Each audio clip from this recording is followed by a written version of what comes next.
Level 1, the script kitty asterisk. The form loads at 2:47 a.m., your bedroom is dark.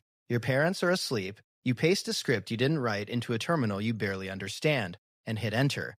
It works. You don't know why. You don't care. You just know it worked, and that feeling, that small electric jolt of access, becomes the only thing you chase for the next 6 months. You're not a hacker. You're a user. There's a difference, and everyone above you knows it. You're tolerated, not respected. Given tools, not knowledge. The Syndicate lets you exist because every system needs foot soldiers who ask no questions. You tell yourself you're just learning. Level 2, the coder.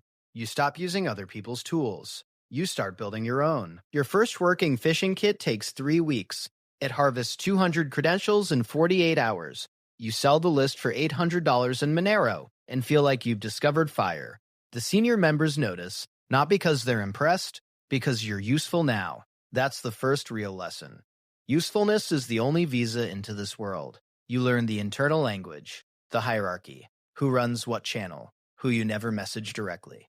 You stop sleeping regular hours. You stop explaining your schedule to people who love you. Level 3, the operator. You're running your own operations now, small ones. Credential stuffing, targeted spear phishing. You clear $14,000 in a single month and none of it touches your real name. You have an alias. You protect it like a second identity because it is one. The Syndicate gives you a handler, a username you'll never trace. They pass you targets, you deliver results. You don't ask who the targets are. You learned early that curiosity is expensive. Somewhere in this level you stop feeling the jolt. The work becomes mechanical, clean, professional. That should concern you. It doesn't. Level 4, the specialist asterisk. You own a niche.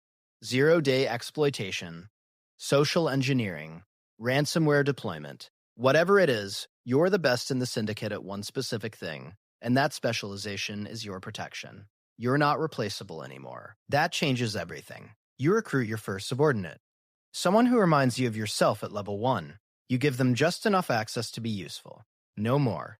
You understand now why you were kept in the dark. Level 5, the cell leader. You run a team of 7. You've never met any of them in person. You coordinate through encrypted channels across 4 time zones. A pharmaceutical company in Belgium pays $2.3 million to recover their systems after your team locks them out for 11 days. You see $340,000 of that. The number doesn't feel real. Nothing feels very real anymore. You've started building contingencies, exit routes, backup identities. Not because you're planning to leave, because you now understand what happens to people at your level who don't plan. Level 6, the architect. You design the infrastructure now. You don't touch targets directly. You build the systems that others use to touch them. Bulletproof hosting, custom malware frameworks, laundering pipelines through shell accounts in 6 jurisdictions. Your name, your real alias, is spoken carefully in forums you no longer visit. 3 people have tried to identify you in the past year. 2 of them disappeared from the internet entirely. You didn't order that, but you didn't stop it either. That's the line you told yourself you'd never cross. You crossed it quietly without ceremony and kept working. Level 7, the ghost asterisk. You've been operating for 9 years. You have no digital footprint that leads anywhere real. 3 intelligence agencies have open files on a name that isn't quite yours. You move cities every 8 months. You own nothing in your name. You trust no one completely, including yourself. The money is irrelevant now. You have more than you can use. What keeps you inside the system is simpler and darker than money. It's the only world that still makes sense to you.